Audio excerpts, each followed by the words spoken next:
आम्हा घरी ध्यान रामकृष्ण हरी, आम्हा घरी ध्यान रामकृष्ण हरी, भक्तिभाव दाटे अंतरी.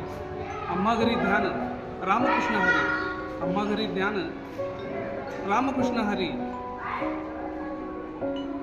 नामस्मरू प्रेम भरी, तुका म्हणे आम्हा घरी ध्यान, शब्दांचीच रत्ने शब्दांचीच शस्त्री यत्न करू. ग्रंथराज ज्ञानेश्वरी पारायण सोहळा आणि अखंड हरिनाम सप्ताह यांच्यामुळे आज विनाकरी होण्याचे भाग्य लाभले. त्याबद्दल सप्ताह आयोजित करणाऱ्या कमिटीचे मनपूर्वक आभार. बोला विठ्ठल विठ्ठल विठ्ठल.